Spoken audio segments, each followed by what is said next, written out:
Welcome to the Retro Blood.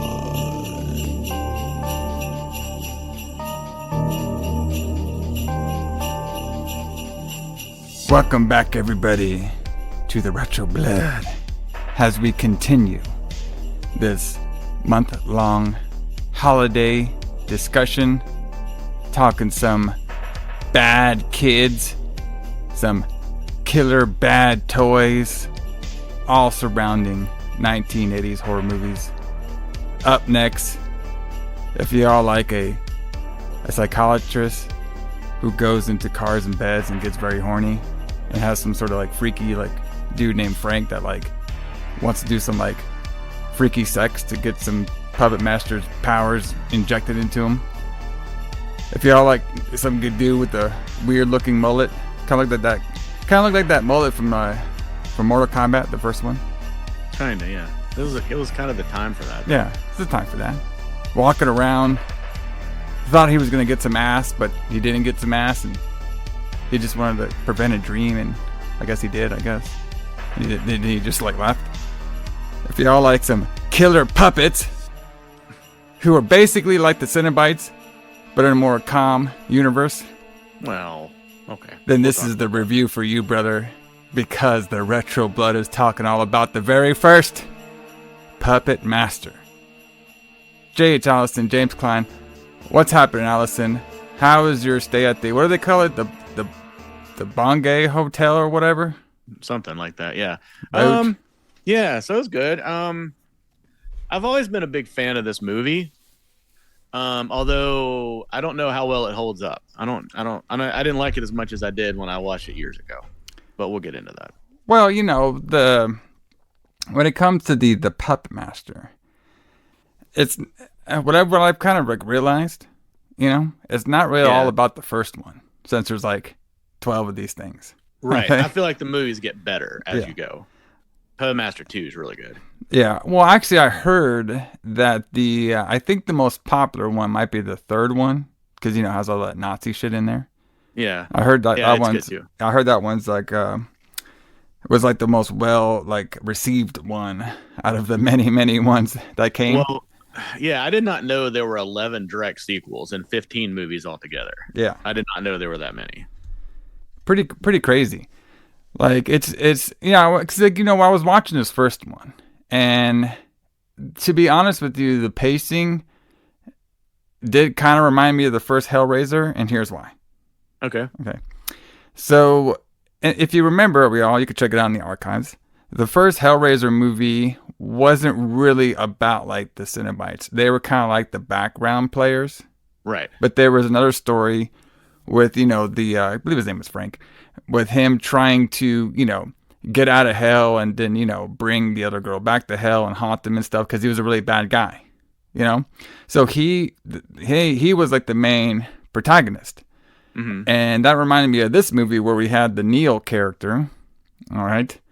He was the main bad guy throughout the whole film because he was the one who basically conjured up the puppet master's skills and was using the puppet masters or the puppets to do his bidding, even though it didn't really work out at the end. Kind of like our boy Frank from Hellraiser, where he was trying to use the Cenobites to kill the other people that were trying to get him down, and that didn't work out for him as well too.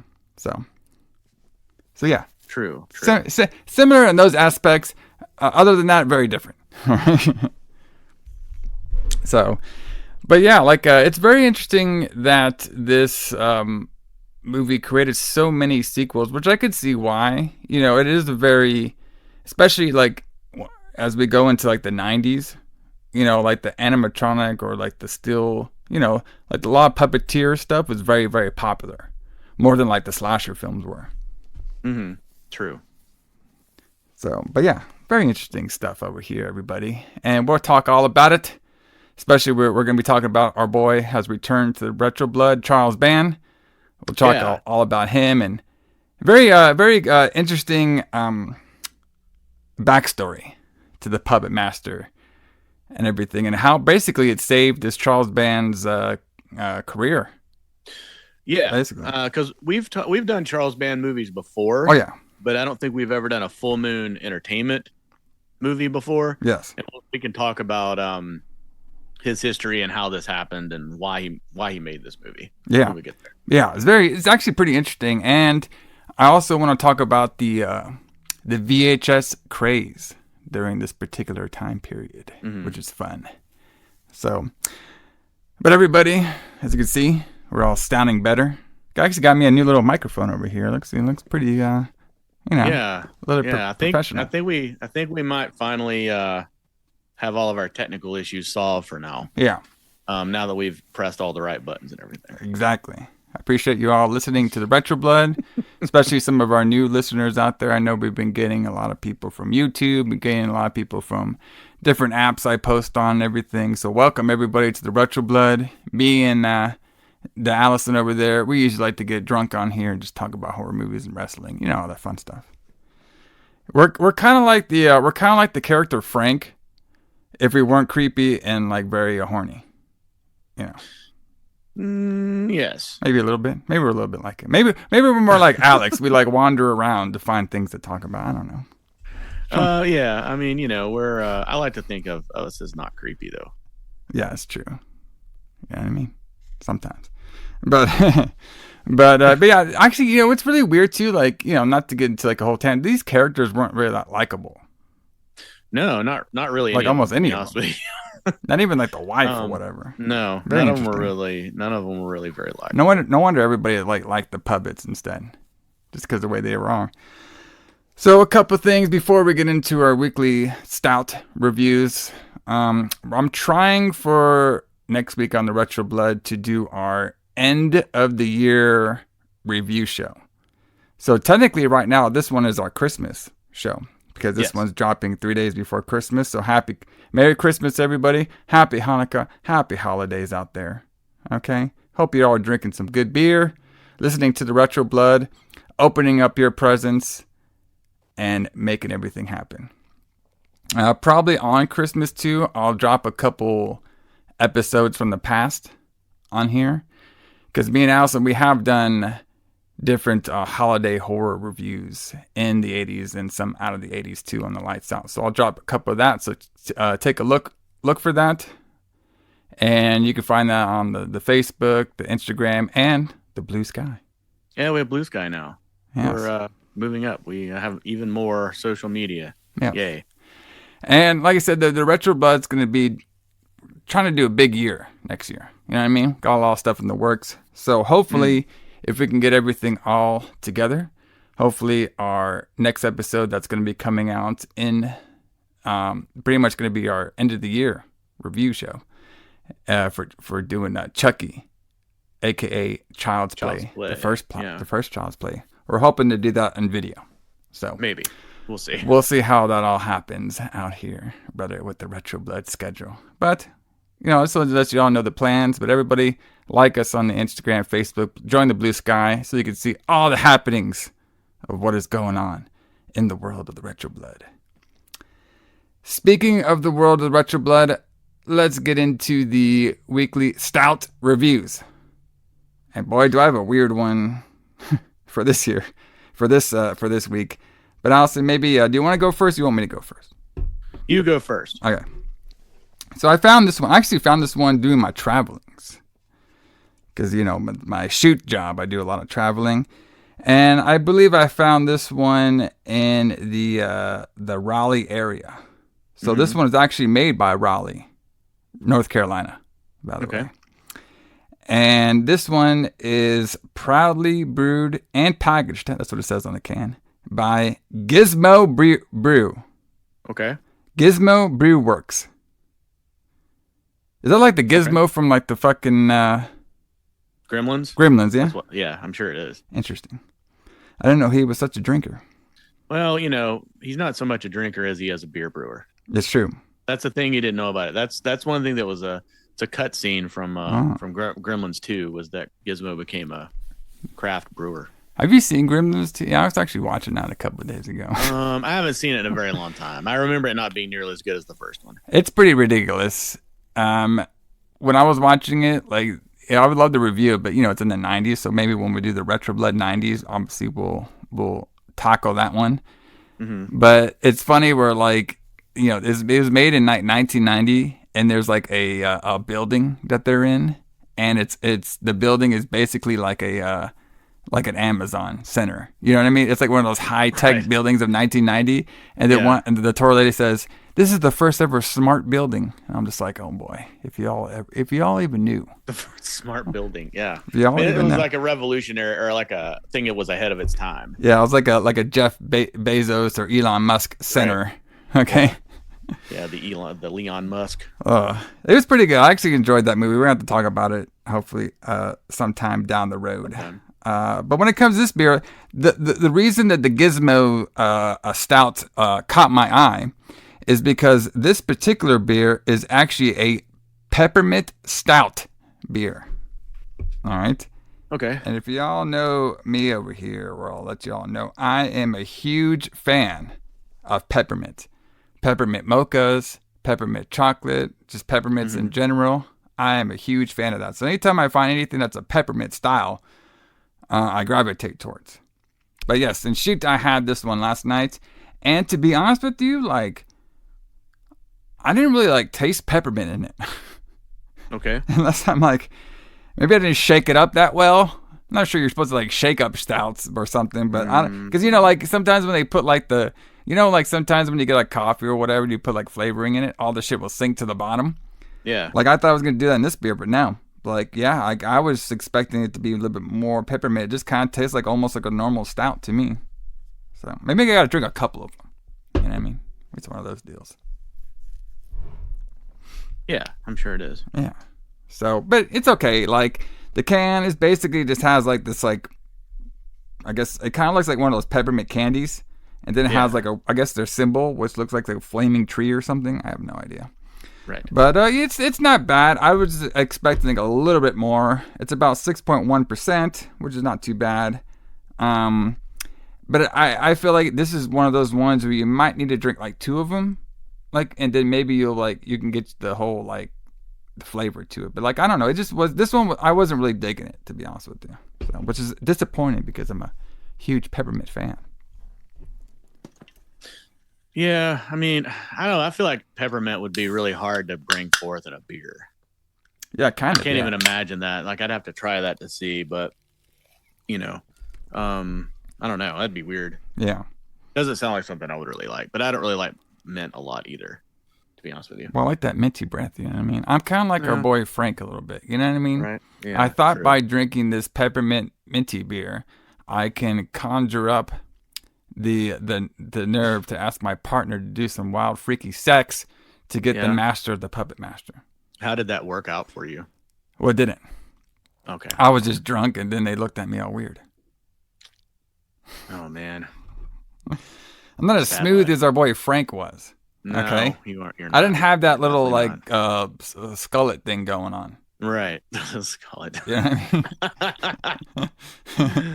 Yeah, that was a thing of the time, I guess. Right? You had the little the long in the back. I will say something though. Like I did not expect this movie to be as wild as it was, though, with like some of the lines and what was going on. I didn't remember that either. Yeah. I hadn't seen this movie in years, like a long time. But I remember loving these movies when they first came out.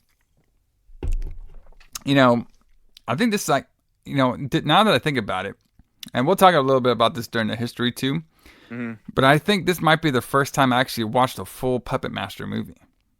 Oh wow! You should watch all the other ones. Yeah, because at least the first 3 or 4. Because I know it's one of those ones where it catches your eye because the covers are so cool. Yeah. So that's probably what it is. It's like kind of like, I think a lot of audience and fans and stuff of this movie, they know about it, but necessarily maybe haven't seen them all yet or seen most of them. So very interesting. But Alison, what do you got going on for us for the stout? So I'm drinking something a little bit different this time that we've never talked about before. I am drinking from Sierra Nevada. I am drinking the Bigfoot barley wine. Oh. Now, Bigfoot. The thing about I like it. Yeah, I don't know. Have you ever had a barley wine before? I believe not. No. Okay, so most people haven't. It's a really unusual style of beer. It's what they would call a strong ale. So it's not a stout, it's not a porter, but it is a dark beer. and it's usually between 6 and 12% alcohol. It's a winter warmer, I guess you would say. It's an English style beer. So there's really very specific specifications that a barley wine has to have be technically a barley wine, but I can't remember exactly what they are now. So the Sierra Nevada one is called a barley wine style ale. So it's not technically truly barley wine, but it's like a barley wine. But it's called barley wine because it's heavy, it's real gravity heavy. So it's called a wine because it has real wine-like alcohol quantity to it. But it's made from grain and not fruit, so it's technically an ale. But it's good. It's just really strong. This one's only 9.6%, which is still a really strong beer. Yeah. But a lot of barley wines are like 11, 12. They're really up there. But yeah, it's intended to be drunk, like in the wintertime when it's cold out and you go back into your pub and then you have like a barley wine to warm you up before you go back out again. I like it. Okay. I mean, it's not the best barley wine I've ever had. I mean, the Whaley's barley wine is much better than this, but it's pretty good. And I was trying to find something that I hadn't had before for the Christmas shows, and this is what I picked. You can pick it up. So Sierra Nevada is local to us now. They're brewed here in Asheville, but I don't think this beer is. I think these beers are brewed in the California brewery, and Right. barley wines also have to be cellared. It takes a really long time to make a barley wine. So you make it and then you bottle it, I believe, and then you cellar it for a while, or maybe cellar it in a cask, and then you bottle it if you want to, and then you can serve it. But it takes a really long time to make a barley wine, which is one of the reasons that most brewers don't make them. Yeah. But yeah, it's pretty good. I don't have a whole lot to say about it. I was kind of running out of time to find things, but I just didn't. But I just wanted to try this one, and it's okay. I mean, I wouldn't drink it all the time, but like I said, I'm kind of gravitating toward lower gravity beers now, so it's not really up my alley anymore, I would say. Yeah. But it's not bad. You get it in your 6-pack and you drink it over a week's time, and It should pretty be good. Should be good Yeah, it's for the pretty good. good old Christmas night Yeah, beer drinking. So exactly. speaking of Christmas night, man, like I'm doing something like very. I probably maybe did it like 1 year, but I'm actually going to the movie theaters on Christmas Day this year Oh, because I'm going to be checking out that new Nosferatu movie. Yes. yeah, I want to see that. I'm not going on Christmas Day because I just don't want to. I don't want to encourage them making people work on Christmas Day, so fuck that shit. But yeah, I'm Screw gonna them, brother. definitely It's see the it. theater people. I worked on Christmas Day in the theater one time, a long Yeah. time ago. Yeah, but that doesn't mean other people have to. It's true. It's true, but it's still gonna be fun because I'm gonna sneak in the fucking beer. It's gonna be a good one. Speaking of sneaking in stuff, let's talk about what is going on in the world of the pro wrestling and the metal music. The reason we talk about this because this Retro Blood show not only gives you one gifts, but we give you about 3 other ones. We talk about beer, we talk about wrestling, and we talk about the metal music Yeah. around the movie's release date, which was October 12th, 1989. And it's very interesting this time period because we've actually done quite a lot of movies around this time before. Mm-hmm. I have the list here, so y'all can check it out in the archives too. Elves came out this. Remember that Elves movie? Yeah, that was great. I'm pretty sure like Elves and this movie are like almost in the same universe. Maybe. You know what I mean? Very close. One of my favorites, Halloween 5, came out this month. That was probably like the best seller out of all of them. And we did Fright House, that wild movie, with the dude from the Munsters in it. Oh You yeah, know? yeah. So you can find all of those 3 in the archives. And they have a couple other ones that we're probably going to be doing in the future over here. We got Shocker. We're gonna do Shocker for sure. Yeah. Beyond the Door 3. Yeah. So there's we're gonna more. do that. Yes. I was like, I hadn't even heard of that one before. The Forgotten One. There's just a bunch of them. So it's a pretty cool month, actually, with a lot of great horror movies dropping this month. Of course, the one we're talking about, Puppet Master, this one wasn't in theaters, but it was in your local VHS store. But what was in arenas around the release date of this Puppet Master was a WWF house show on October 12th, 1989 in Brussels. And the card, some pretty good matches on this card. Okay? And some weird matches too, I would say. But they look pretty fun. So our opening contest has somebody that we just saw on Saturday night's main event this past Saturday, Coco Beware. Oh, wow. Okay. He actually defeated the Brooklyn Brawler. So that doesn't shock me. Yes. The Brooklyn Brawler, the world's most famous jobber, I guess you could say. Pretty much. I mean, I don't remember him winning anything. Okay. No. I mean, he was, he was definitely a jobber, but he was like a career jobber, which is kind of cool. I mean, it's kind of cool that he built a whole career doing that for years and years and years. Did you hear about the Coco Beware stuff on Saturday night's main event? Did you hear about that, or where like I don't think so. the Peter guy, what is it? Peter Rosemary thought that Coco Beware wasn't in the WWE Hall of Fame. And like him and CM Punk couldn't figure it out until Coco was like, "Yeah, I've been in there for like 15 years." No, I didn't hear about that. That's pretty funny though. So, what did you think about that Saturday night's main event special? Man, I thought it was great. I think it was one of the best shows WWE's done in a while. Yeah, I thought it was pretty fun. I wish they would put more like that kind of effort into more of their shows, to be honest with you. I mean, I thought the matches were good. They were long. They were full matches. It was like pay-per-view quality for sure. Yeah. Well, some of them weren't that long. Some of them were kind of short. That's true. They weren't all long, but I mean, they were all good match lengths. You know what I mean? Yeah. I thought Cody's match was really good. I thought that the triple threat for the heavyweight title was really good with Gunther and Damian Priest and Balor. Finn Balor, yeah. I thought that was really good. The girls' match was good with Liv. I really liked all of it. I thought it was great. Yeah, I thought it was a fun show. I like the retro aspect of the show. Yeah, which I'm sure they're going to keep. And they brought back Jesse Ventura, which was awesome. Yeah, and I thought he did pretty good. I mean, I was like, great. Damn. He hasn't really lost a step on commentary. He did make a statement when he came out, and he was like, I'm back in the WWE for the first time in 40 years. But, I mean, he hosted SummerSlam one year. Yeah. I guess he wasn't – I guess what he means is he wasn't under contract, but he is now. Yeah, that, and then I guess he meant like the doing the Saturday Night's main event back in 40 years. Maybe he just kind of got those like mixed together. Yeah, because he not only did that SummerSlam with Austin and Triple H and Mankind, but he also did a couple guest appearances on Raw, like in around the 2000s and stuff. So right. So our next match we have Bret Hart versus the Honky Tonk Man. Of course, Bret Hart won that match. So this is kind of like when we see Bret Hart's kind of going more towards like single run. Right. Around this time. We had the Rockers, Shawn Michaels and Mario Jannetty defeated the Fabulous Rougeaus. But that was a pretty good match. I bet that was great, yeah. One of Alison's favorites, Paul Roma, defeated Boris Zukov. Yeah, the great Paul Roma.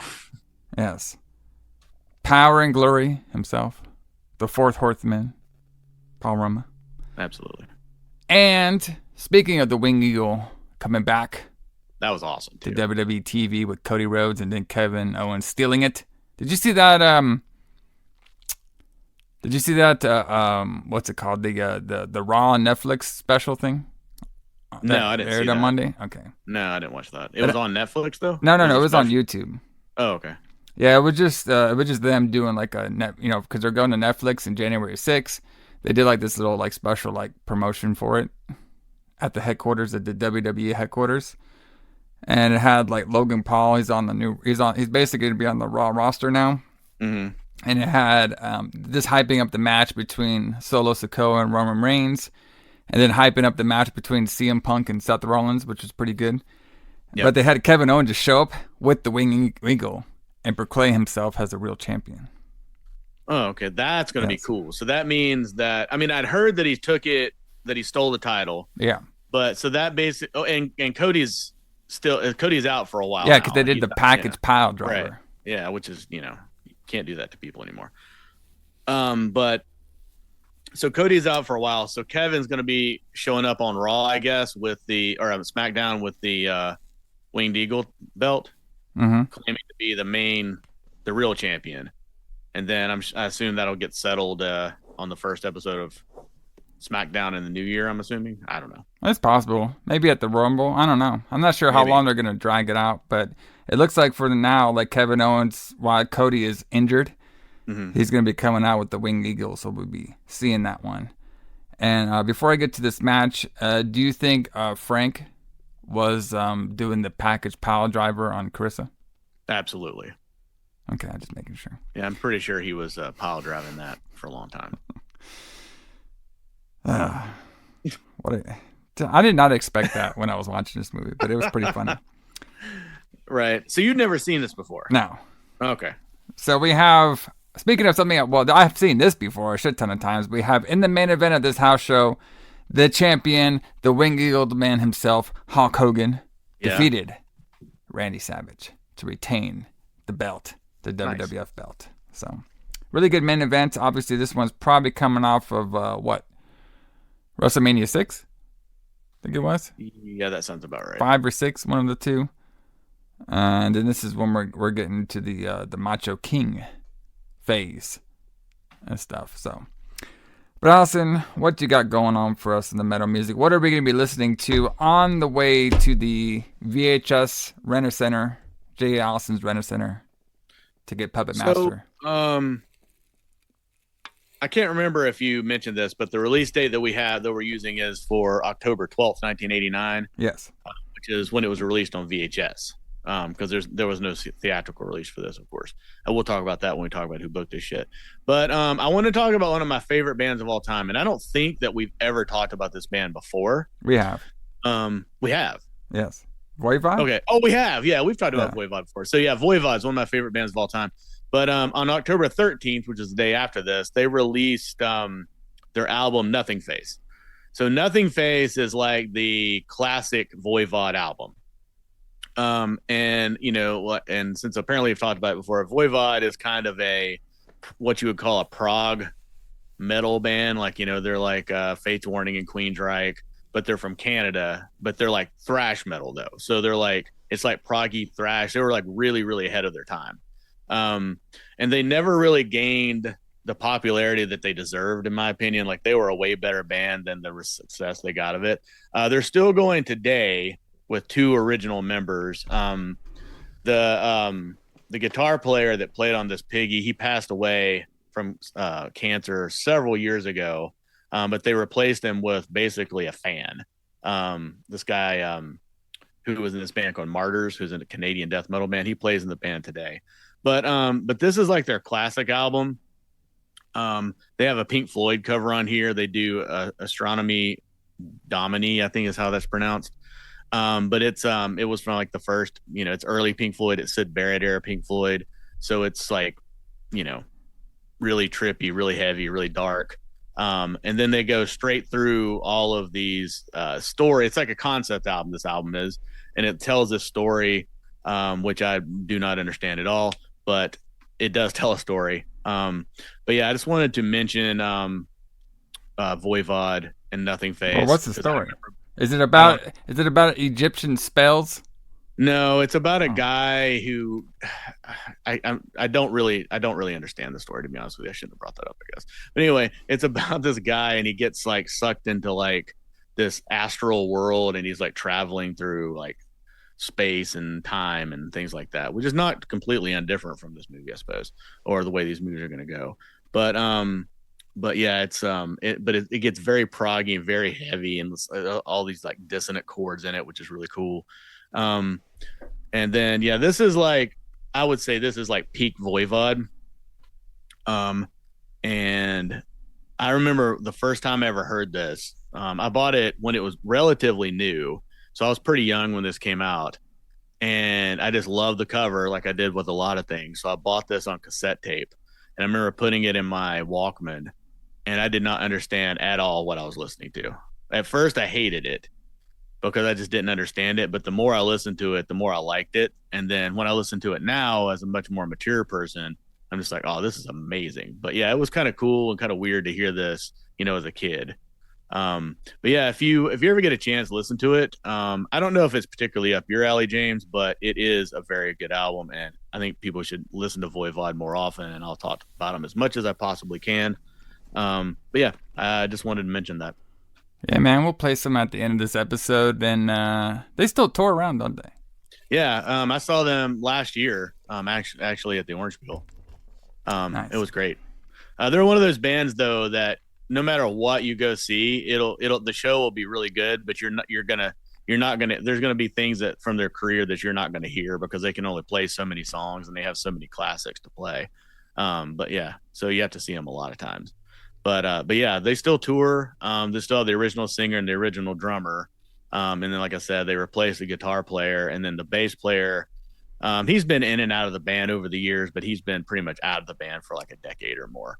But yeah, they're still touring. They're still great. Their new albums are still good. They put out an album last year. It was fantastic. But yeah, Voivod, NothingFace. Listen to it. Listen to it, everybody. And speaking of listen to us talk about who booked this shit. Yeah. We have Charles Band is back on the Retro Blood because this particular film was written by Charles Band and Kenneth J. Hall. Mm-hmm. So, of course, we have talked about Charles Band a ton on the show. We did a couple of his films. We did Rawhead Rex. I forgot he did that. Yeah, Rawhead Rex. From the deep archives of the Retro Blood. Reanimator, From Beyond. Just so much that this guy has done throughout his film and basically different companies. Well, yeah, basically two companies, but main companies. But yeah, he did the Stuart Gordon movie that we did last month too. He produced that as well. Dolls, yes. Well, we did that this couple weeks ago. It was actually this month. Time just runs together for me. See, Allison, you've been drinking too much of that barley wine. Stellar bar. Yeah, no. What is time, man? Time doesn't exist. It's all a human concept. There's no such thing as time. Yeah, we have a bunch of his stuff on the list for next year as well. Next weird as well. All right. Mm-hmm. But I thought the story of how this movie came to be was pretty interesting. So, and I'll talk a little bit about that, and we'll give some more opinions. Mm-hmm. So, following the closure of his previous business venture, Empire Pictures, Charles Band relocated to the United States. Okay. Where he used to live in? Where was it? Ireland? It was somewhere. Charles Band? Yeah. Well, so Charles Band, his dad is Albert Band, who was a producer and a director from the 50s. And Albert Band's dad was a guy named Max Band, who was an artist from like Eastern Europe, but they were born in France, I believe. That's right. But Charles Band is basically from California, from Los Angeles, because he was born in the United States.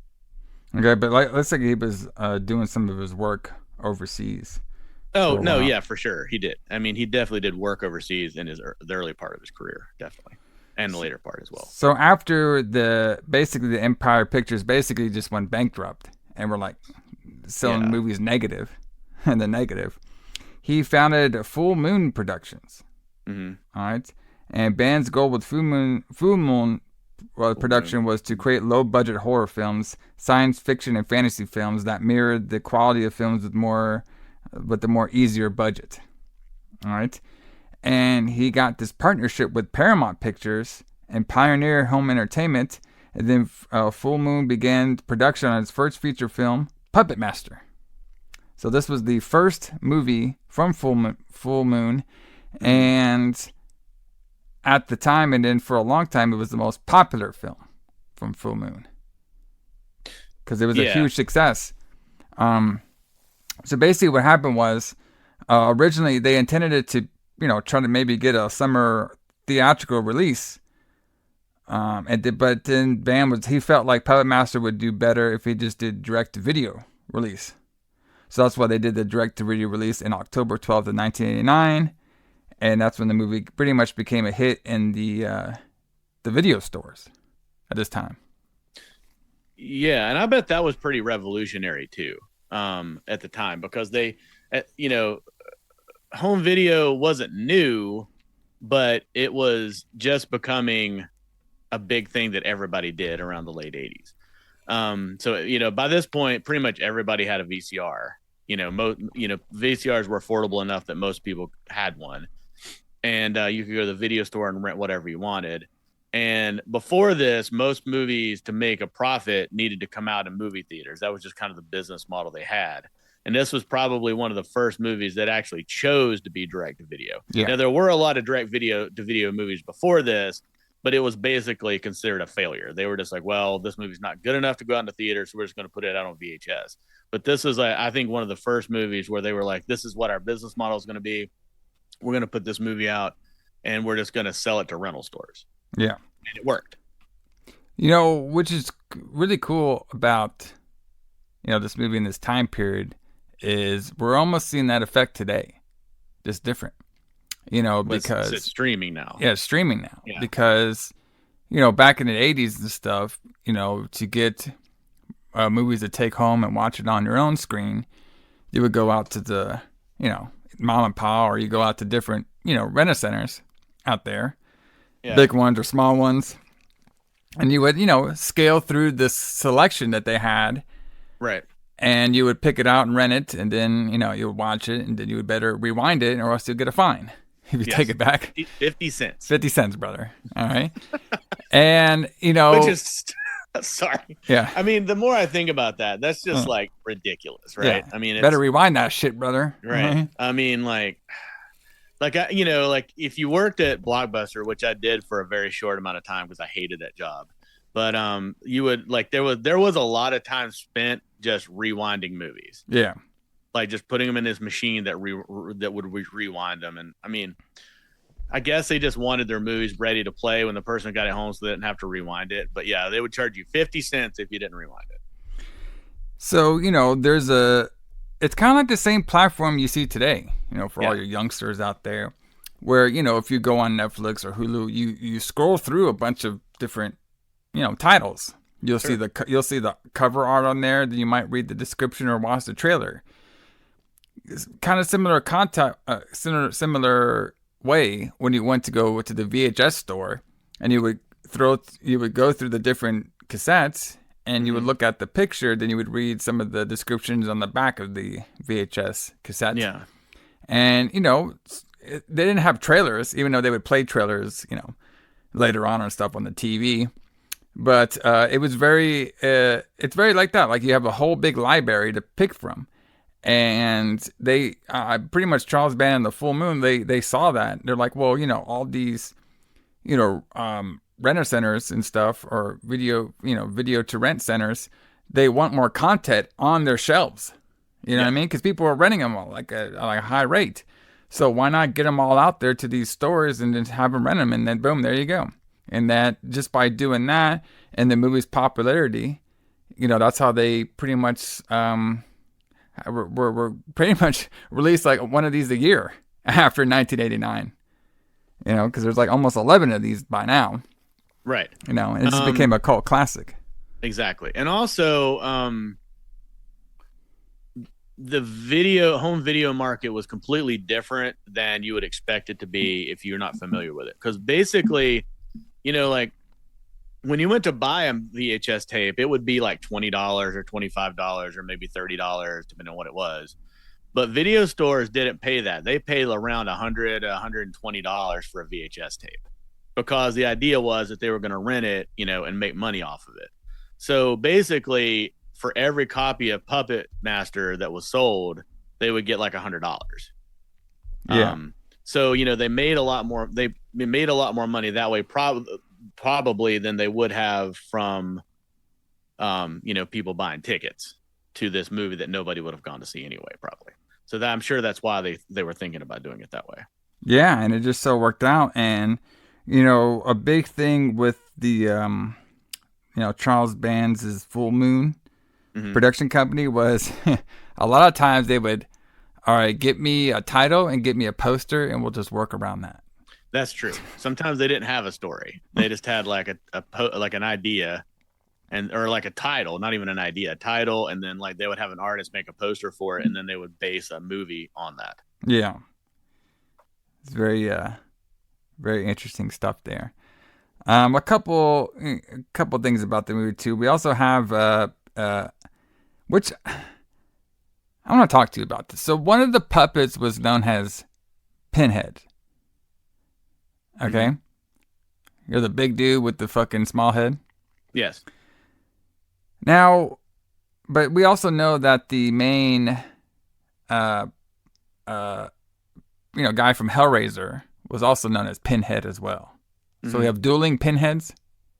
Kind of, but he came from the Pinhead from this came from a completely different concept than the Pinhead from Hellraiser. So the Pinhead here was based on like an old circus freak thing. Gotcha. So like there was I don't know what it is, but there's like a childhood like chromosomal deformity that causes some kids to when their heads don't grow to regular size. And then like in the early 1800s, early 1900s, like when the circus freak shows were around, they would call these people pinheads, and then they would get, because they just had really small heads on regular sized bodies, and then people would pay their money or whatever to go see the freaks, which is what that Ramon song Pinhead is about, because it's kind of based on the movie Freaks from 1931, where there is a character with this birth defect in the movie, but that's where this character came from. He's based on one of those like circus freak type people. That makes sense. So a couple things about the Pinhead. We see the punches, and all those punches actually became from a stunt woman dwarf actor, Cindy Sorensen. So she was the one who did all the punches on there. Cindy decided the most difficult part of these scenes was to keep her head ducked the whole time while holding the Pinhead's puppet on her shoulders and give off of false punches at the time. So it seemed like that would be pretty hard, because you can't really look at him, and you gotta like hold your punch. Right. Exactly. We should do some training for that for some wrestlers, brother. Get them to do that work punch. Yeah, some of them definitely need that. So the Bodega Bay Hotel. Yeah, Bodega Bay Hotel, yes. The Bodega, I can say that 10 times fast. The Bodega Bay Hotel was a miniature which was built about the size of a refrigerator. When the filmmakers found a perfect location, they hung the model in the air and used combination of force, perspective, in the way to make the hotel appear as it was actually there. Well, they did a pretty good job. Yeah, so I was going to say, so when you describe that, it sounds terrible, right? Yeah. It sounds so cheap.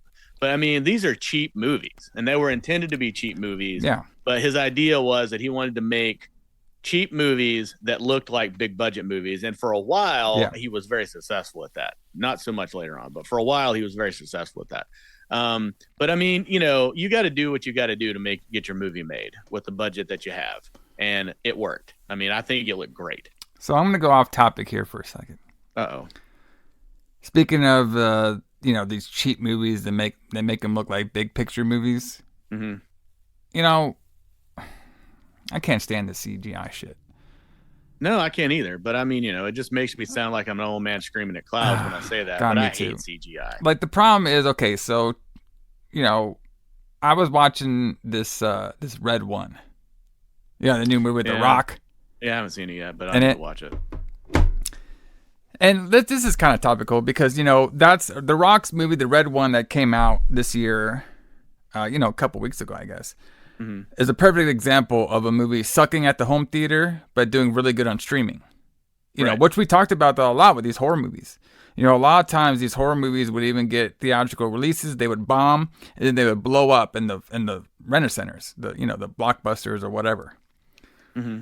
Red One was like that too. It bombed at the theater, but it was like huge streaming numbers. It was like one of the top Amazon streaming numbers of all year. Which kind of makes sense because it's so expensive to go to the movies. Yeah. I mean, like like by the time, I mean, we have cheap where we live. Movies are cheaper than they are in a lot of places. Yeah.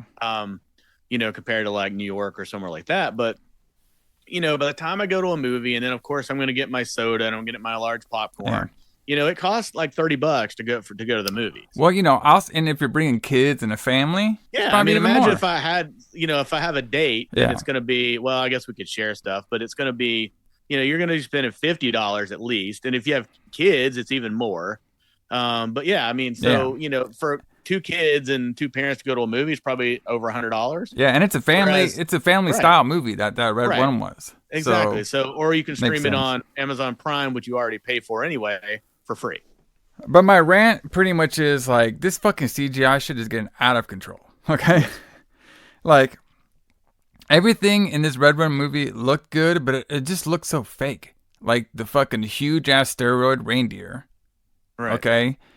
The Krampus looked cool, but it was all like, I don't know, man. It just there's just something about it. There's just something. I thought everything on this movie looked way better because of the puppeteers. You know what I mean? They all look like a little more realistic. You know what I mean? But they are real, though. Yes. I think that's the difference. Like, it's all that uncanny valley shit, right? There's there's something in the human brain that lets you know that it's not a real person. Yeah. You know what I mean? Like, no matter how good it looks. Kind of like when Star Wars Rogue One came out and they did Peter Cushing CGI to be in the movie. They, you could just tell by looking at him that no matter how good it looked, no matter how much money they put into it, it wasn't a real person. Whereas even though maybe, this movie or like a movie like American Werewolf in London, even though the movement of the character is not as realistic as a real werewolf would be, or a real living puppet, it looks more real to the eye because it is real. Like it's a thing that you could touch. It's actually there. Yeah, it's touch, make, and everything. CGI shit is not. And like CGI animals they just move really jerky, and it just doesn't look good to me. And I don't know. I mean, it's just something we're gonna have to live with because we're never gonna go back to practical effects again. But it just doesn't look real to me. It just doesn't. Well, I think some movies still do it, but they're very underground. You know what I mean? Yeah. I mean, it's probably cheaper to do CGI than it is to do a practical effect now, though, I'd imagine. Yeah, which is crazy. Yeah. By the way, The Rock in that movie, he was like a baby face, and all I could think was like, I just want him to be the final boss. That's it. We'll get it sooner or later. Like, I just want him out there cursing and shit. Like, that's all I want from The Rock. Like, I can't, the whole baby face thing he was doing, it just wasn't working for me. Yeah. Well, we'll get final boss Rock sooner or later, I'm sure. So, getting back on track, we have Leech Woman. Remember her, the woman with the leeches in her mouth? Yes. All right. The Leech Woman's mouth is made of foam latex, which makes the mouth appear to be more flexible whenever a Leech's woman coughs up leeches. Mm-hmm. Only 3 quarts of the leech mechanism comes out of the puppet, and then a simple camera cut creates the illusion that an entire leech comes out of the leech's mouth. Yes. So there you go, brother. You can get your fantasy Leech Woman going on here. Yeah. The Blade puppet required 5 puppeteers to operate. Even though I think I saw like a hand in one of them. Okay. I swear. Probably. Like, when he was going up that chair, just staring at people through the peephole? Yeah. I saw like 2 hands. I swear I did. Well, you do so many cuts. The Asian puppet at the beginning of the movie that is looking out of the Andrea Tolos' window is actually a real operated marionette called, Zagua? The Alchemist magician. Zigua. I don't know how to say that either, so you're fine. So it's very interesting. But basically they're saying it's a real style alchemist magician puppet. Okay. So sure. So the puppet blade is based on one of David Schumer's favorite actors, Klaus Kinski. Really? Yeah. I did not know that. Klaus Kinski is here. Sorry. But yes. Klaus Kinski? I think it's Klaus Kinski. He was in the Nosferatu that they made in the 70s. Oh, okay. He's an incredible actor, but he's also widely known to be a crazy person. Well, I like it. He had worked with David. Now it's my turn to say a name incorrectly. I don't know how you say his name. Schmulers? Schmuller. Schmulers. David Schmuller. Yeah, Oh. he worked. He was in Crawl Space. Yeah. The David Schmuller directed. And when we do Crawl Space, there's going to be a crazy Klaus Kinski story that we're going to talk about. But that'll be next year sometime probably. But anyway, yeah. So it's weird that he would base not after his experiences making Crawl Space. It's weird that he would base this character on Klaus Kinski. I always thought that Blade looked like Rutger Hauer, the actor, which is what I thought you were going to say. Yeah. But anyway, so Blade is the coolest in my opinion of the puppets. Yeah. He's the one with the little hook hand. Yeah, and nice looking face. Kind of like a 80s slasher villain, basically. Yeah, exactly. With the in a trench puppet coat form. and the hat. Yeah. So it looks like that Crawl Space was also a Charles Band production. Yeah, he also produced that. And it looked like David also later went on to say that working with a puppet based on Klaus was also a lot less problematic than working with the real one himself. Yeah, so let's not spoil that story because that'll be a good story when we do Crawl Space. But yes, Klaus Kinski is a crazy person. So the film was inspired by an earlier Charles Band production about killer toys that we did. What was it, like a week ago, 2 weeks ago? Dolls, yes. All right. Which, I could see that. Like, it's very similar, But this is a much better movie, in my opinion. Oh, yeah, definitely. Yeah, definitely. But it is similar. Yes, you're right. It is very similar. One of the earlier puppets that Charles Band pictured was a 6-armed ninja with guns. Sorry. We would get that kind of character like that later on with six. I think it's called Six Gun. Yes, the puppet. It became the shooter puppet that made his debut in Puppet Master 3.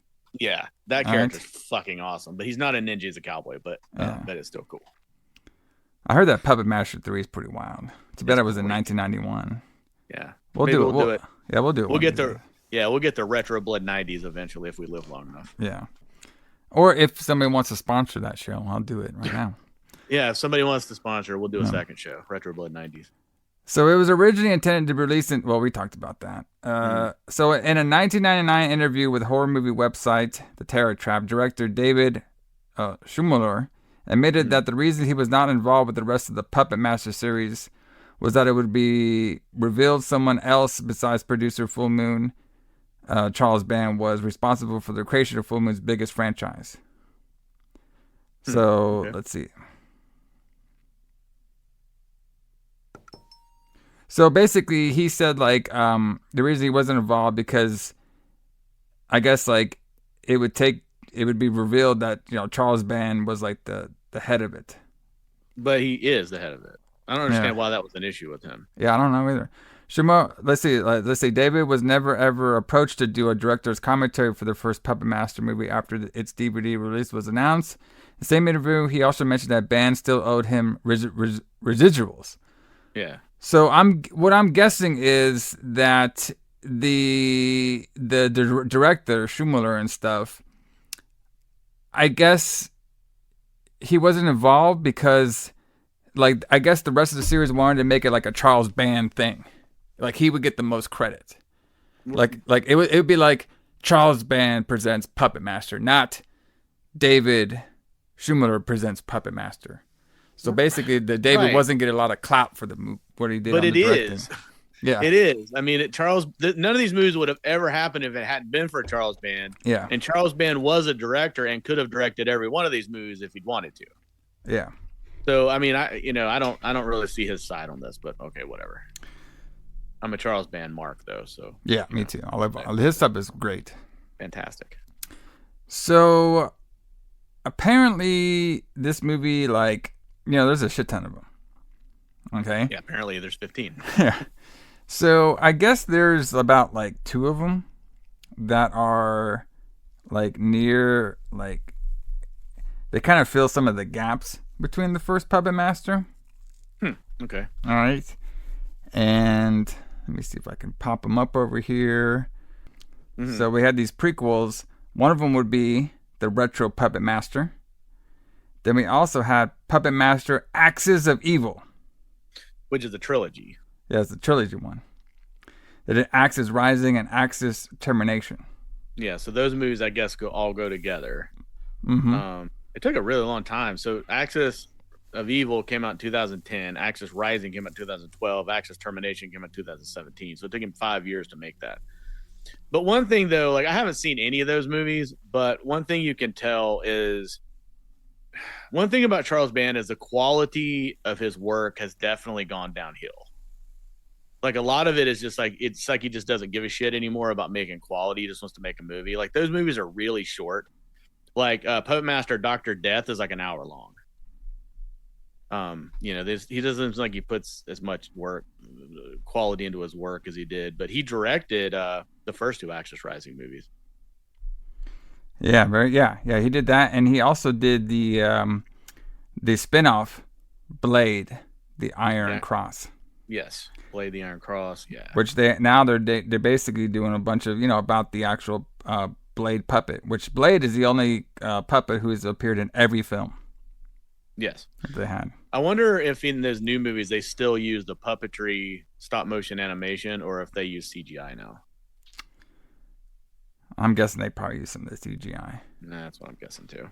So Charles Band explained for how he came out with the title Puppet Master. Goes back to his early days working with Empire Pictures. He worked on a film called The Dungeon Master, 1984. And said that he had many fans coming up to him saying that they loved that title. He's always been fascinated with little dolls, figurines coming to life, and when he wanted to make a movie on living puppets, he remembered how much positive feedback he received from the Dungeon Master. He then simply decided to call the film Puppet Master. So he did Dungeon Master and Puppet Master, brother. Yeah. Because the marks told him they loved it. Exactly. All right. So there's a bunch of other stuff about this film as well, too. Obviously, we're only going to be doing this Puppet Master, but there's so many. Like, it's hard to imagine that this first, very low budget, very campy, stop motion or, the way they did the puppetry movie would basically start a 13 movie franchise. Yeah, it's the longest crazy. one. Subspecies also has several movies, which is also great. Full Moon Features film, Subspecies. But this is definitely their flagship movie. Movie series, you would say. Yeah, and I would say this one obviously started the craze because it was very popular at the time. But obviously, it came out towards the end of the 80s. I would say this series mostly exploded during the 90s. Especially during the big 90s boom of renting your stuff at the VHS. Absolutely. Because that was more, I feel like renting and doing, direct to home videos was more of a 90s. Even though we've talked about that before on Retro Blood. We've had a couple, direct to home video, We've had a couple, direct to TV, TV movies. Yeah. We've done a lot of that in the 80s too. But I feel like in the 90s, it was like there's like this more of that. More direct-to-video, more TV movies out there. Yeah, I would agree. Absolutely. So, but everybody, let's break down the very first Puppet Master. Let's do it. In a house of mysteries. This hotel seems to have quite a history, Mr. Gallagher. Who are you people? A research team with special powers. Oh my God.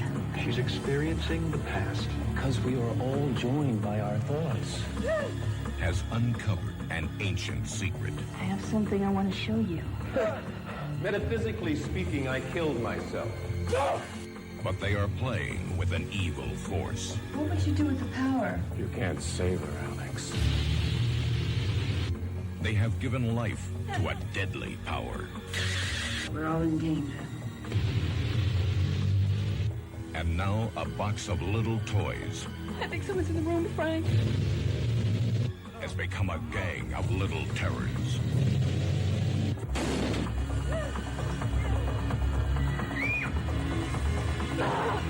Pinhead, Blade, Ms. Leach, Jester, and Tunneler.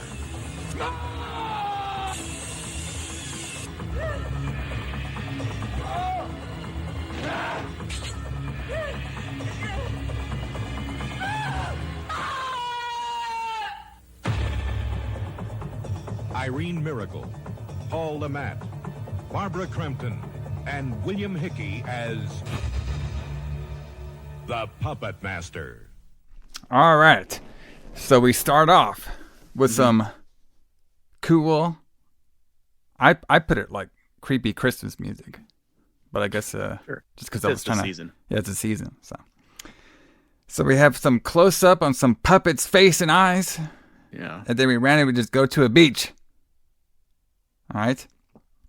And that's when we have the famous Bugea Bay Hotel. And it's 1939. All right. We have this old man working on some puppets, which we're going to find out that his name is going to be Andre Tula. Yeah. And he was actually played by William Hickey. And do you know what I recognize this guy from? Well, I mean, he was in Christmas Vacation. Yes. I mean, he's a pretty famous actor. This was obviously near the end of his career, but he was a pretty famous actor. But where do you notice him from? Well, there's two things. Okay. He did the voice for Tim Burton's Nightmare Before Christmas. True. For Dr. Finkelstein. Mm-hmm. Hope I'm saying that right. But what I actually noticed him from my young childhood experience, he was actually in an episode of Tales from the Crypt. Okay. Where he was the old guy and he was trying to impress like this young girl. So he had like a shit ton of money. So he went out there and just bought like himself like a younger guy's body parts. Oh, wow. Okay. Like the episode's creepy, man. So he goes out there. He buys like himself like these like legs first. And the girl's like, well, you got nice legs, but the rest of your body, is not doing it for me. You're too old. So then he buys the torso, hands, everything. Then he eventually buys the whole face. And he turns into a young man, right? And he's like this nice young man to have this girl that was, not wanting to be with him because he was too old. And he's like, well, I'm young now. So now you can be with me.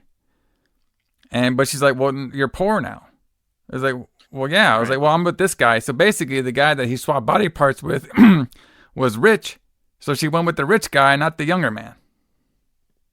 Which doesn't really make any sense because he was rich to start with. But no. She didn't know that. He didn't tell her. Oh, I see. Yeah, he didn't. Sorry, I forgot to mention that part. He didn't tell her that he had all this money. He just wanted to have this. His mistake. Yeah, that was his mistake, brother. But he wanted to find love without, having the girl find all his money. And it's like, brother, what kind of world do you live in? All right, but very cool series, very creepy episode. So we start with him. He's working on all these puppets and everything. And we see one of the puppets is doing a first-person view outside, just running through the whole hotel. All right. The old guy is talking about all his beautiful puppets out here. So I guess he's the first puppet master. I guess in some of those sequels we revisit his history. And I heard like this film doesn't really have like the best canon to it. Okay. Yeah, that's probably true. Because they have a bunch of, I heard in like a bunch of the other sequels and stuff, this Andre, the original Puppet Master, like there's like different movies just have different years he was alive and dead. Yes. Okay. So there's like, it kind of bounces it back a lot. So we're not really doing a lot of the canon when it comes to the sequels, but who cares? We just want to see some puppets kill some people. So he knows that these people are coming for him. We don't really know who they are, but we find out they're two German dudes in black hats. Okay. And I like it how we see the first puppet, which is going to be Blade, the one with the hook on his hand and the cool looking mask. And I like it how he's running through this whole hotel and the first thing that sees him is like some old lady. That's it. Nobody else saw him. So we have Andre. He's hiding all the puppets now in like a chest. Okay. And the two guys in black say something in German, and they're waiting for the elevator to go get the old man. Blade finally makes it back to the Andre's hotel. Mm-hmm. And he's like, oh, yes, you're back here. And like, it's a shame that we didn't have more time to spend with you all. And then he puts all the puppets in like this like wooden box and then hides it in the wall. And then before the two German guys could come in, the old man shoots himself. All right. Yep. So that's what's going on. Now we're at Yale University on the present day. All right. This is when we meet the Alex character with the mullet. That kind of looked like remember Mortal Kombat 1? Yes. With the guy who played Raiden? You know, the guy from Highlander? What's his name? Christopher Lambert, I think. Yeah. I think so that is, yes. So this guy had like the mullet style of that guy's haircut. Yes, exactly. Very cool. So Alex, wait till I break down what everybody is. Wait till I do that, everybody. But Alex is basically daydreaming. I guess like he's using that taxpayer money great by daydreaming, not doing his work. All right, about some guys about to shoot this girl, then some shit that comes out of his belly. The shit that comes out of his belly, he doesn't dream that anymore. He just dreams about the girl most of the time. So after this all happens, then we're at a fair. Yes. Okay. It's at nighttime. We have a palm reader, which I believe this is going to be Diana. Yeah. And we have a girl saying, what's our future like? Are we going to get married and stuff? It's like, yes, you're going to get married. You're going to have a boy and a girl. She asks if her husband, Buddy, is going to get a real job. And then the lady's like, well, he can do some retail sales. And the lady wasn't liking that too much. She's like, oh, what I meant to say is he's going to be a foreman and he's going to build up a mall. And he's going to be very rich. And he's like, oh, sweet, yes. Tell me more. I can deal with the rich man. Yes. It's like, well, I'm sorry to hear about your grandma. And the lady's like, well, my grandma's dead already. He's like, no, it was Buddy's grandma. I was like, oh, shit. And then she has some sort of random headache, and then she has a flashback. Well, so it was a really funny, the fortune teller wasn't saying too much fortunes over there. No, it's a typical fortune teller who just preys on what you tell them to give you your fortune. So we get some shots of the downtown. Where do you think this was filmed? Chicago? New York? I'm sure it was somewhere in California, but I don't know exactly. Yeah. Well, I was way wrong then. Yeah, probably. Let's go for New York. Okay. Because you know why? Everything, if it's not a small town, it's usually in New York. Okay. So, here we go. So we have two doctors. We find out their name's going to be Frank and Carissa. Okay, wait till you see what they do. So they have a whole research facility to strap young women up and record their wildest sexual fantasies. Of course.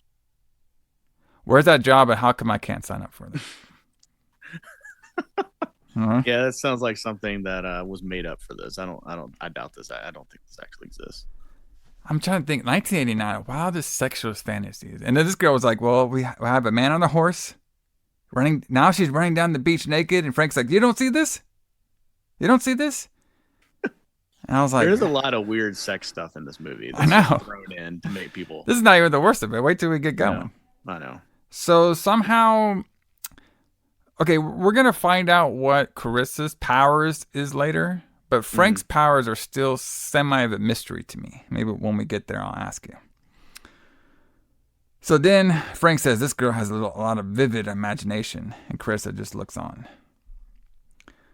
So maybe he was using Carissa's powers and translating it to the screen. I have no idea. So we have Alex's back. He gets a call from from Diana, which we find out that Diana is like a witch. Or actually, no. Alex calls Frank. All right, and they're saying that Diana figured out where this guy named Neil is at. and they have to use they all have to go meet at this place and use their powers together, okay, to confront Neil. And they also call Diana a witch. All right? Mm-hmm.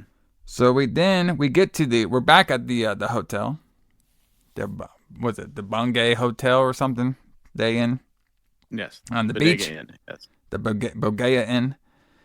So we have Neil, okay, which we don't really see him dying. So this part was like a little confusing to me. So we first meet Megan, which is the wife of Neil. Okay, was it Gallagher? Gallagher, yeah. Gallagher, you know, the guy who smashes shit, but it wasn't him. No, but it was similar though. Yeah, last name was about the same. So Megan is saying like, yes, Neil knew these guys would come, and the maid kept asking like, well, are they friendly? Are they not friendly? And like, well, she's the Megan was like, yeah, they're friendly. So they meet, they all introduce each other, and they all, you know, they're saying like, oh, my name's Alex. I like how I put in my notes because I didn't know everybody's name at the time. So I put Alex Mullet Guy. I put Frank the Perv, Diana the Rich, and Carissa the Horny Blonde. That's the perfect description of all those people. Pretty much. So they all introduce each other, and then we find out that Neil is dead. So I thought, I don't know why, but I thought like the old guy that we saw at the beginning of it was Neil. But then I was like, man, this fucking Megan girl is shacking up with this old guy to get her money. And then I found out, wait a minute, Neil's like a different character than we had at the beginning. So we don't see this Neil guy died, but it's implied that he died. Okay? Right. I was confusing myself during the movie, which happens. It was a little bit confusing. This movie is not as clear as I remember it. I also don't remember there being psychics in it at all. It's been a long time. Well, I don't know if you call that a psychic, but we'll get there. So they said Neil actually shot himself. That's why I was kind of confused. Like, okay, is it the old guy? But, you know, I was like, well, why does it make sense? This shit happened in 1939. So Megan tells him, yes, Neil did not want to get buried.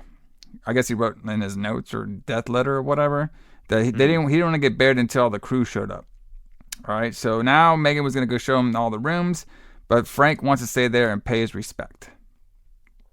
Diana asks what the hell's going on over here, and apparently Neil like blocked the image, so they couldn't like, you know, they apparently all the crew, like Neil and all the crew, have like some sort of psychic connection with each other, which we find out why later. And Diana's saying, like, yeah, he must have blocked the image of him dying out of our minds and stuff. So they're all kind of like wondering, like, why. And then she pokes him, and it's like, yes, he really is dead, which doesn't make sense coming up a little later as well, too. And she says, he's dead. Dead as a doornail. Dead as a doornail. Oh. Megan asks Frank how he knows Neil and said they work together. Frank stares at her all weird. She's like, why are you staring at me? He's like, well, I'm just wondering how Neil got married to her. Like, he's like, Neil's not really like the marrying type. So now Diana is doing some witch magic on the maid lady. And she tells the maid lady, Teresa, not to go near the fireplace. And I laughed because the fireplace in 1980s horror movies is one of the most dangerous areas of the house. What do you think, Alison? I agree with you. That is the most terrifying place. What do you think the most dangerous place is in 80s horror movies? Fireplace, graveyard, bedroom. That's definitely the teenager's bedroom. You think the bedroom, teenager bedroom? Yeah. Might have to do a poll.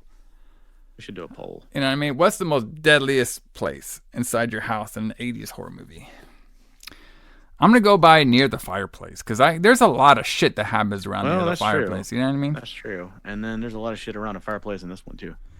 So Diana, she has a dead dog in her Gucci bag. Mm-hmm. Do you carry around dogs in your Gucci bag? I don't, but it's weird that she has a taxidermy dog in her bag. Well, she's a witch. I mean, come on. Well, of course, yes. So Frank looks at a bunch of photos. We see the dude dancing again with the girl. We see that shit ton of times. We'll figure. His dream was kind of like, I didn't really like the payoff of the dream, but we'll get there. And the dream always ends with, we're going to find out who's going to be the Neil character saying, "You can't save her. You can't save her." Alex asks Alex asked the maid if she was friends with Neil. Mm-hmm. Okay. And while this is happening, Carissa starts freaking out a little bit. All right. Because they're on the elevator. Yeah. And Carissa's saying, like, "I can feel it. This experience." And she's like, the maid's like, "What the fuck's going on over here?" She's like, and then Frank's like, "Hey, shut up. I got to hear this." And Frank's like, "Well, what is happening?" She's like, "Well, I can feel like this man, he's forcing a woman to have sex with him on this elevator." And the maid's like, "What the fuck's going on? I had this witch girl over here and I got this bitch freaking out. I don't know what the hell's going on here." Right. So now Alex is OCD in his room. And now Carissa, after having a little bit of orgasm on the elevator from a guy trying to attack a woman, now she is fully having her orgasm because she is on this bed and she's like, "Movie stars had a wild night on this bed." All right? He's like, and then like Alex is like, he gets her to calm down and stuff by rubbing and grabbing her tit, which, that works. That's a good strategy. Grabs the tit, and then like she's still like going at it, and she's like, well, he's like, "Who were they?" It was Clark Gable and Clara Lambert. I guess there was like two of the big stars in the 80s. Clark Gable, he was like these are stars from like the past, remember? Yeah, the past, yeah. That's what they're talking That's about. right, Like, the past. it's like they're stars from like the 40s. Who'd they ever beat? Yeah. Probably a bunch of people. A bunch of people, probably. So now we have the big puppet that comes out of the Neil's casket, which we find out this puppet, I guess later, they don't name any of the puppets on this movie. No. I don't know if they named them for a couple of movies, but they all had like unofficial names for a while. Yeah. So this one's known as the Pinhead because of what we explained earlier. Yes. So now Megan and all of them eat dinner. And this is when we find out some backstory of the hotel and her. So Megan, her family owned this hotel. Okay. And then when they died, the family obviously passed the hotel to her. And the way that she met Neil is because Neil was there when her family died. And he basically was, very helped during that time. Obviously she has a maid named Teresa, and Megan was surprised when Neil asked to marry her. Okay. Mm-hmm. And basically Neil agreed to marry her and help run the hotel. So they actually, after they got married, they shut down the hotel for a little while. And then that's when she figured out that Neil was all obsessed with his work. He would just be working in his room the whole time, and he would also oversee all the renovations to the hotel during this time as well. And she said even for a year he locked himself into a room and she would barely even see him, but she was okay with that. And right there I was just like, you could tell that dude wrote this movie. Oh, absolutely. There's a lot of stuff in this film that you could tell that dude wrote it. Okay? Yeah. So now, basically, during this whole speech, Diana has been making a bunch of sarcastic comments. Okay? And she basically starts to drink up a little bit. I guess she's getting some of that liquid courage. And she's basically, okay, let's not beat around the bush. We all know why Neil married you is because of your money. Neil wasn't a passionate guy or anything like that. He used you, girl. So now Megan's all upset. So she leaves. Alex goes and talks to her, and basically Megan's like, who all are you people? And Alex is like, well, some people call us magicians.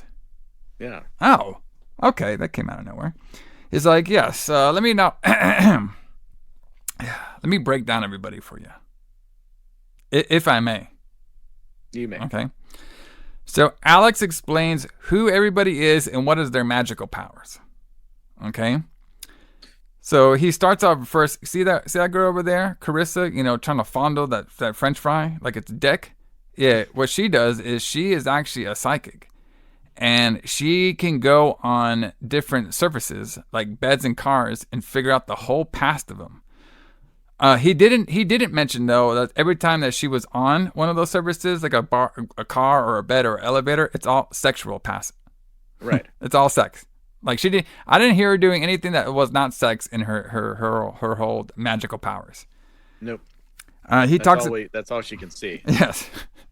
Like, if that bed had some sort of philosopher on there, maybe running down the Declaration of Independence. No, she could only do the nasty sex part that he was doing.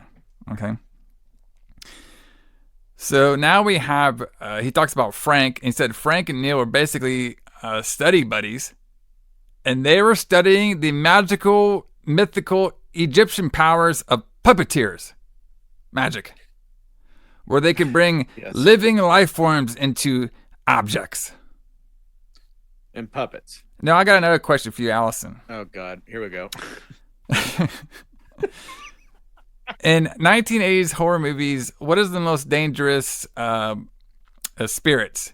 It's Egyptian. No, it's Egyptian. I don't even. Hold on, you didn't even hear my I don't three even of them. need the other one. It's always Egyptian. Is it Egyptian? Is it voodoo power? Or is it the deadly Indian burial grounds?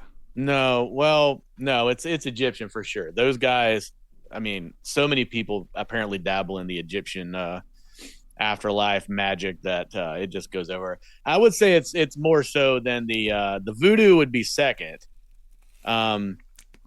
because we had a bunch of Indian burial grounds. Not that many. I mean, There's a Pet bunch. Cemetery. Pet Cemetery. We had the Night of the Demons. Night of the Demons. All the houses that are haunted are always on fucking Indian burial grounds for some reason. Yeah, like in Poltergeist, which we haven't done yet. We've similar, only seen a couple Egypt shit. Most of them have to do with mummies and shit. Well, true, but I think that's related. But and then the voodoo one, I mean, voodoo magic is powerful, but it's always, or for the most part, it's usually contained to an island like Haiti or Jamaica or on the zombie Manhattan Island or something like that. Yeah.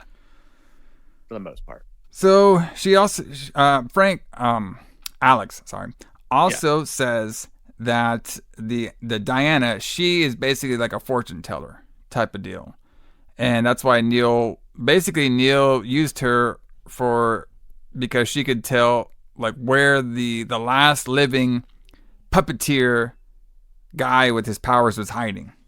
Mm-hmm. And then Megan's like, well, what do you do? And Alex is like, well, I dream. I was like, what? That's fucking lame. All right. He's like, yes, I can dream things that didn't happen yet. And to be honest with you, not really, because all he has is just one fucking dream the whole movie. Like, he doesn't dream anything else.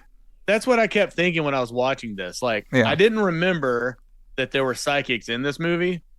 And I don't know why there were so many psychics, and I don't know why there were psychics really at all, because they don't really have a plot point for the most part.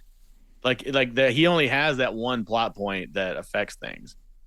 It's almost like they were like trying to get from point A to point B at some point in this movie. And they're like, well, how does he know this? Oh, let's just make him a psychic.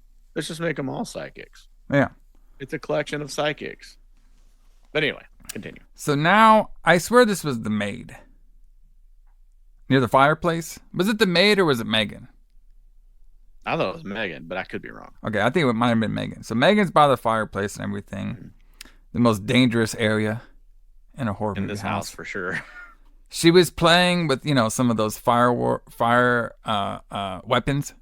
Mm-hmm. What do I call them? The fireplace weapons.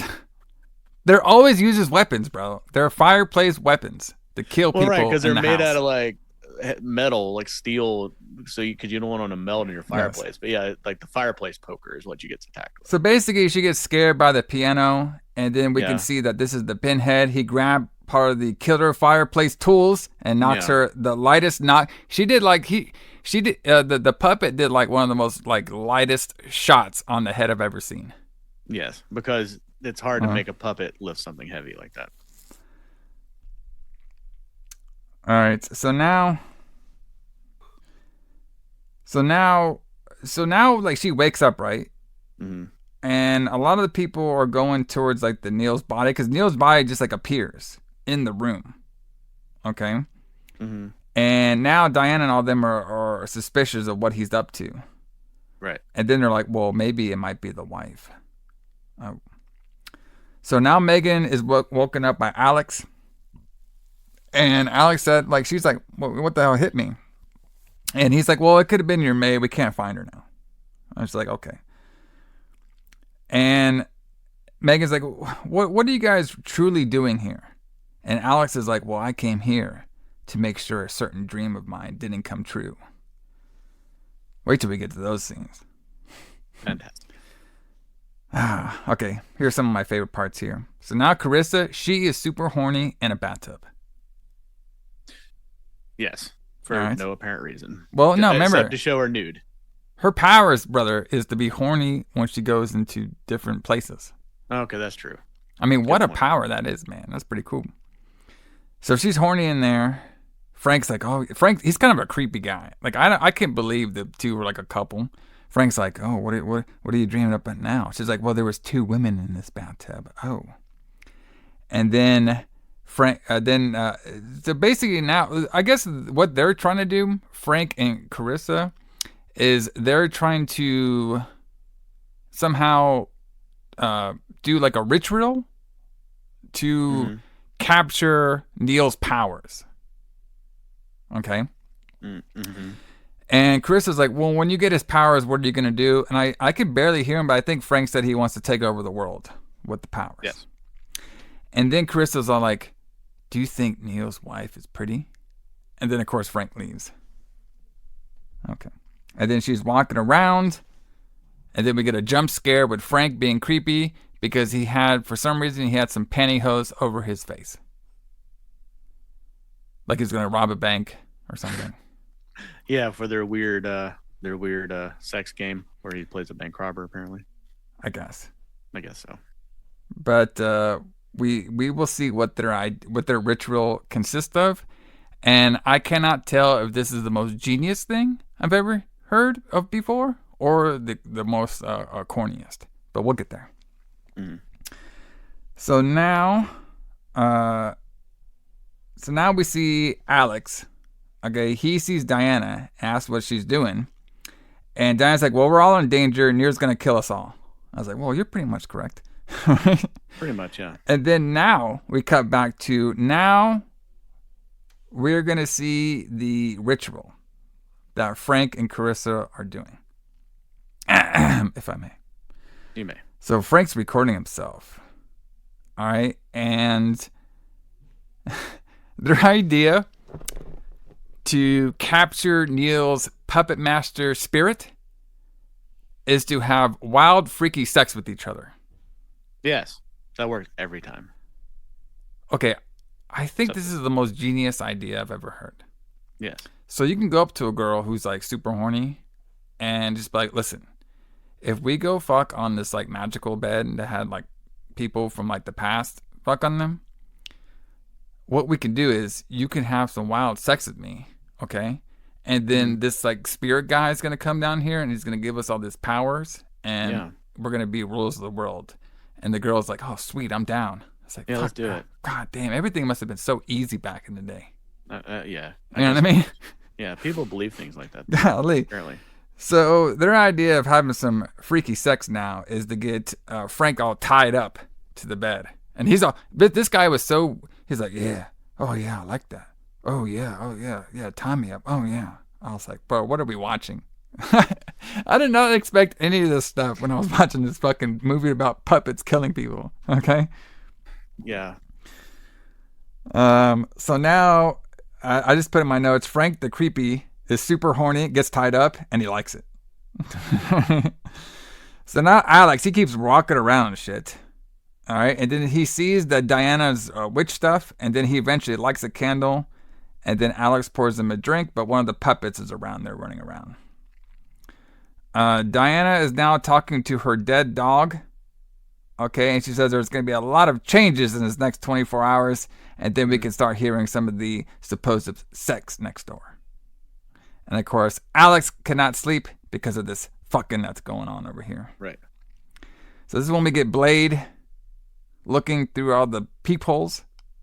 Mm-hmm. This is when I saw like the little hand for a second. You know what I mean? First he watches Diana. Then he goes and he sees them. Well, this is some.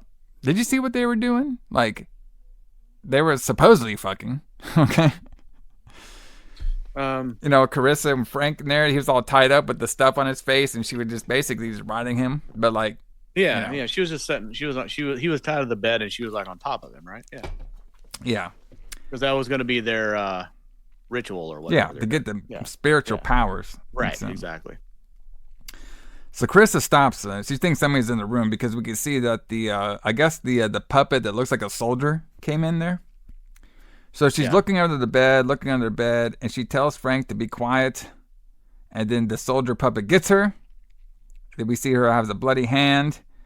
And I thought she turned into a puppet. Or is that puppet already like formed? When the leech girl comes out.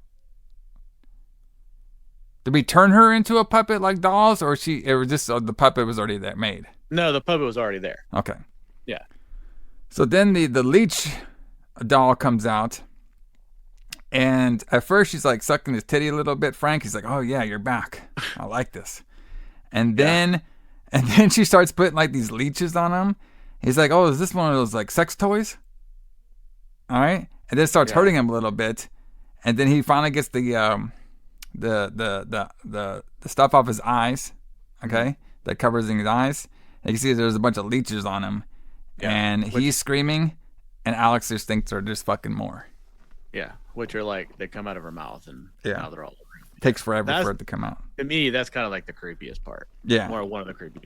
Death by leeches, brother. All right? That's like some medieval shit there. Gross. I know. So Alex is up, he's walking. Well, actually, we see Diana drinking with her dog in the hallway, sorry. And Alex is already up too. He said he couldn't sleep. He said that he couldn't sleep because Frank and Carissa were rearranging the walls. All right. That's when you know the sex is good. Yeah. Rearrange the walls. Yeah. And then Diane's like, "Well, you know, do you want to come inside and rearrange my walls?" Ooh. I was like, "Fuck, bro. Wow. God damn. Count me in, brother." Yeah. I don't give a shit if you're some sort of demon witch. No. That has like a dead dog. I can work with that. I can work with that, brother. Yeah, I can. It's okay. I can work with that. Yeah. You do some of your Egypt magic on me, brother. Yeah. All right. We'll see what happens. But then Alex is like, "Well, I don't think that's a good idea." God, what a fucking loser. Is it because of that dumb dream you had? Probably. And I couldn't tell, like, was he trying to fuck her at the end or something? But he didn't. He just left.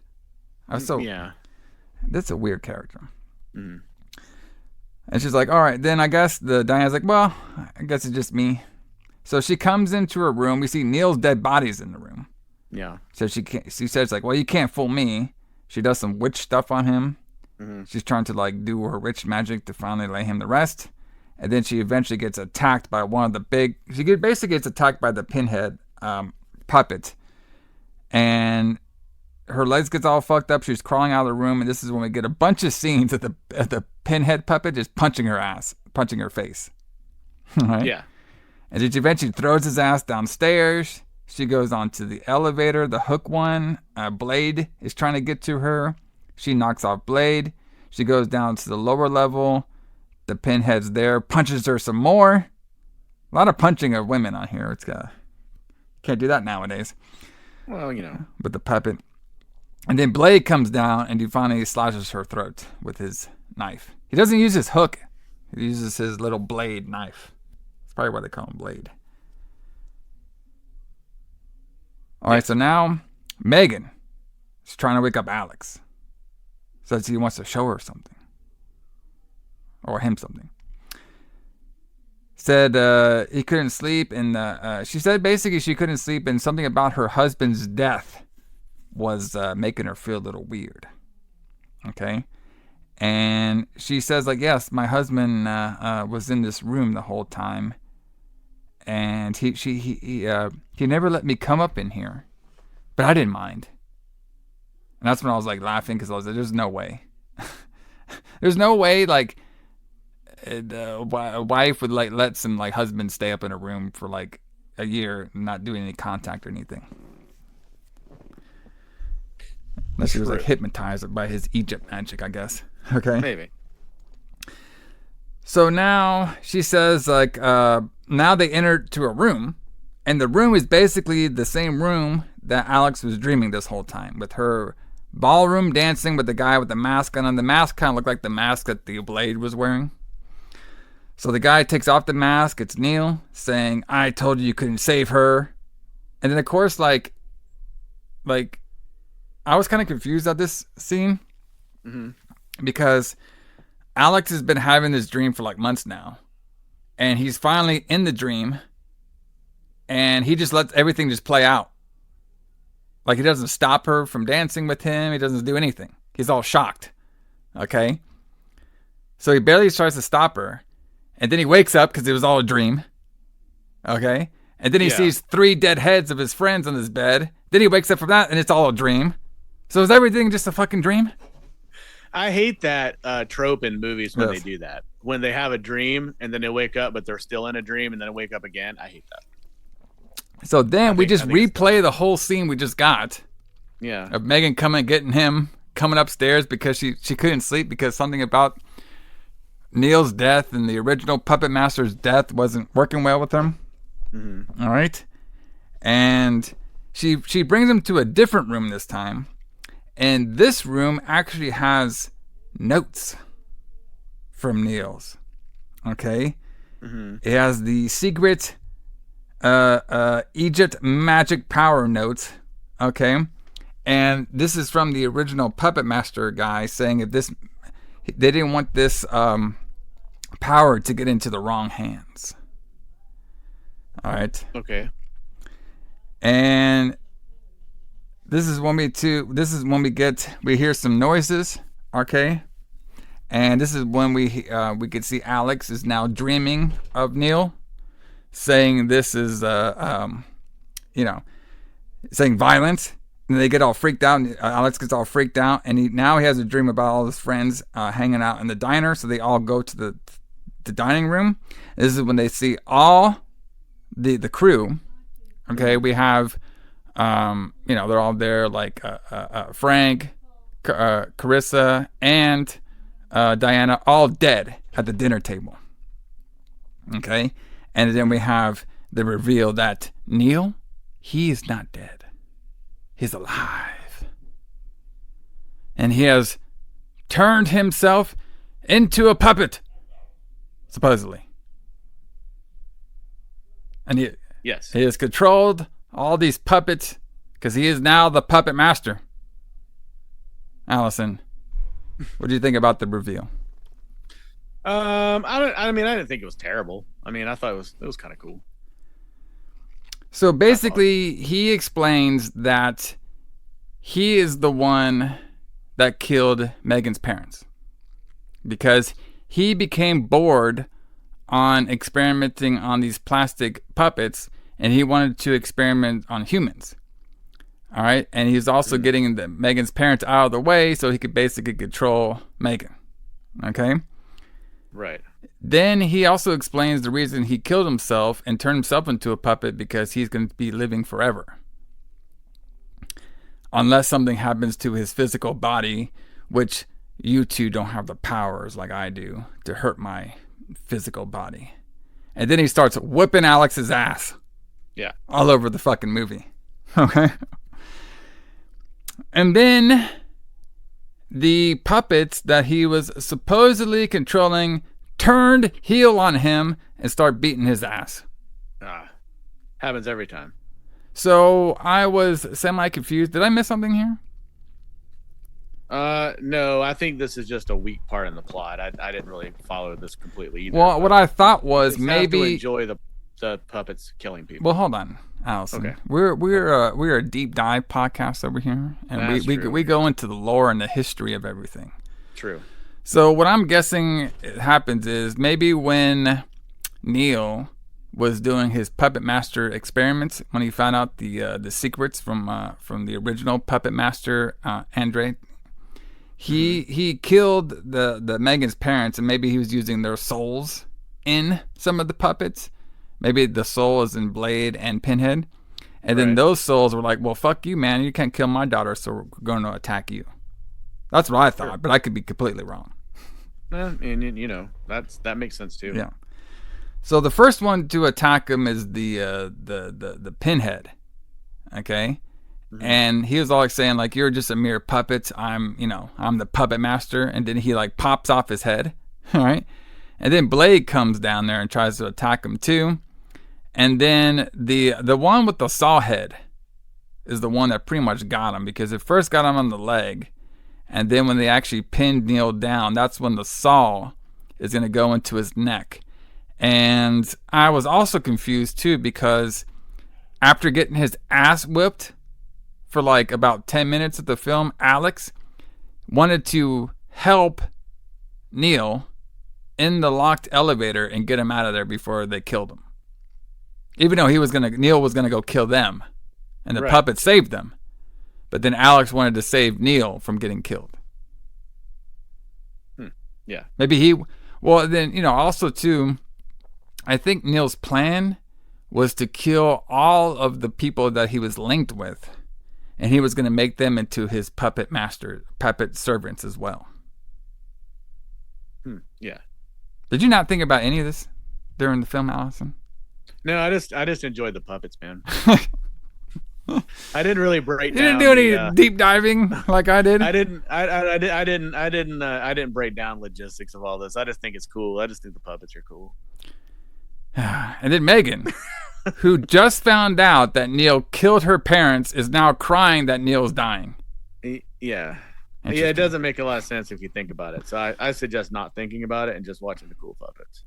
And then check this part out, everybody. So now it's all that's over. It's the daytime. Alex is leaving without getting no booty.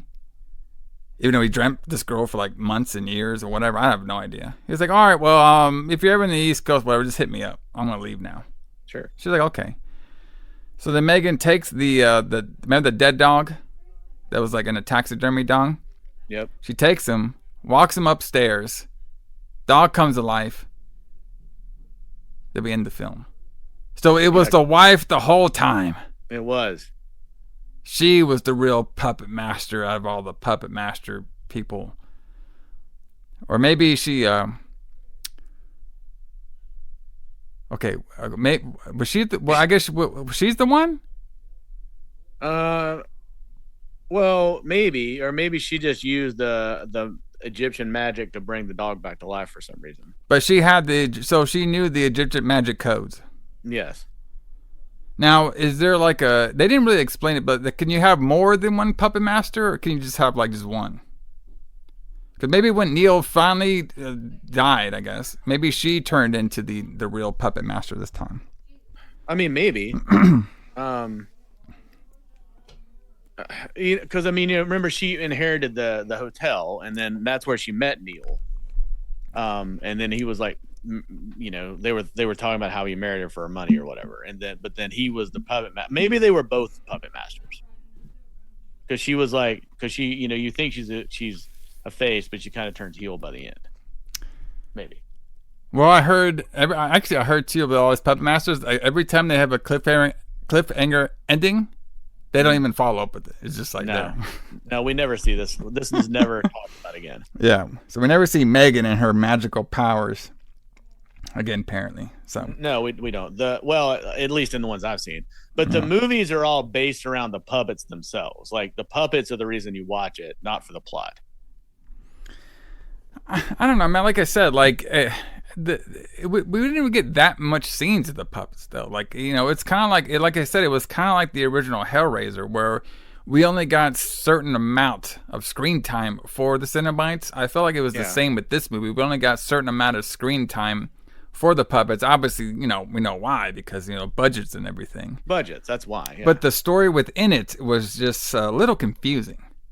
Well, yeah, because it's about the puppets. So it's completely different than Hellraiser in the way that Hellraiser had a story. Like, it had a lore that they were trying to tell us about these people that were dealing with the Cenobites.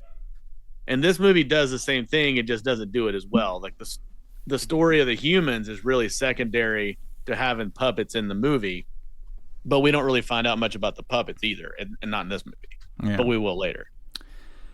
Yep, it's just one of those things where we got to expand on the lore, which if there is any, of the Puppet Master later on in the 90s. So I like this movie. Yeah, I thought it was good. The plot points are a little weak in some cases, but I like this movie. I think it just looks cool. The puppets are cool. Yeah, it's a great idea. Yeah, I thought it was shot really well too. Like, parts of the film were like reminding me of like a Tim Burton film for some reason. I don't know, just the way like things looked and were shot and everything. But yeah, this is a fun one. That actually makes sense because Tim Burton used a lot of these techniques in his movies. He used a lot of stop motion animation and a lot of models. Like we talked about when we talked about Beetlejuice in the archives. Yes. Yeah. So, but everybody, hope you all enjoyed the Puppet Master. Thank you for joining the Retro Bloods Christmas show here. But join us next week as we do the final review for 2024. The final review of our holiday Bad Kids and Even Badder Toys review, as we talk about one of the most iconic killer dolls of all time, the original Child's Play Chucky. Yeah. Classic. On the Retro Blood. And on the episode, Alison, I thought it'd be kind of cool if we would give our top 5 favorite reviews that we did this year too, to give the audience something to listen to. Something to listen to. Our new audience. Yes. Yeah. So we'll do that on the next show. Hopefully we might be able to make it a live, not live, but like a video on there. We're working on that right now, so we'll see how that goes. But yeah, should be fun. And then of course on that show next week, Chucky, we will let you know what our first reviews of the 2025 will be in the month of January. So we got a banger of a month happening. Some wild shit over there. Alison, what Voivod song do you want to take us on out of here with? Let's start with the opening track of NothingFace, which is called The Unknown Knows. The Unknown Knows, brother. Taking us out on the Christmas edition of the Retro Blood Puppet Master. There was a lot of unknown stuff in this movie. We plot stuff. Like plot stuff. We don't know if Megan was she was the heel the whole time, even though Diana kind of expected her to be. Yeah. We don't know if Neil was in on it, even though he was like killed her parents and everything. And she was all upset when he died, and Alex is there dreaming about one dream, even though he's like some sort of dream guy, I guess. Yeah. So we're unknown. Until we see until we travel to the 90s, we won't know, and I guess we still won't know after that. No, we won't. Because they never mentioned this again. They never mentioned it. J.H, Alison, James Kline. We'll see y'all later. See you guys.